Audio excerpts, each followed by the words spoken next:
Dans le parc du lycée Briseux, ces élèves se rencontrent pour la première fois. De la seconde à la terminale, ils sont les éco-délégués élus par leur classe. C'est un peu comme si vous vouliez passer une idée ou une parole. Donc si vous voulez parler à quelqu'un sans agressivité, vous ne lui balancez pas la balle dans la figure. Ensemble, toute l'année, ils devront travailler pour rendre leur lycée plus écolo.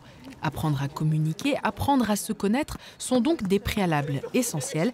Pour ça, rien de mieux qu'une course de cohésion. L'objectif, c'est vraiment de faire un groupe qui soit cohérent, qui ait envie de se rencontrer et puis qui ait envie de faire des choses ensemble aussi. Une fois les présentations faites, place au remue-ménage. Julien Reynaud est animateur pour l'association Darwin. Il aide les éco-délégués à mieux connaître la nature qui les entoure et les guide dans leurs réflexions. Première question qu'on va se poser du coup, c'est qu'est-ce qu'on veut pour le futur du lycée? Mettre plus de tables dans le parc pour qu'on puisse plus profiter de la nature.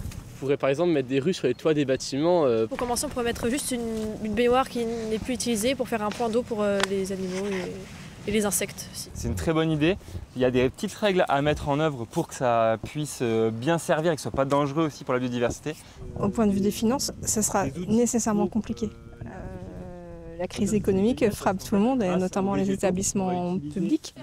Tout n'est pas perdu pour autant. Pour mener à bien leur projet, les lycéens devront être ingénieux et envisager des aides extérieures. Si on décide de planter des arbres et qu'on n'a pas forcément les moyens de les acheter, c'est demander aux parents, enfin on peut solliciter les parents, savoir s'ils ont des plantations, solliciter des naturalistes pour montrer comment on peut faire pour aménager un espace, solliciter les espaces par exemple de la ville pour savoir comment multiplier des plants. Le travail ne fait donc que commencer. Prochaine étape pour les jeunes, découvrir l'écosystème du parc de leur lycée et réfléchir aux espèces qui pourraient s'y développer.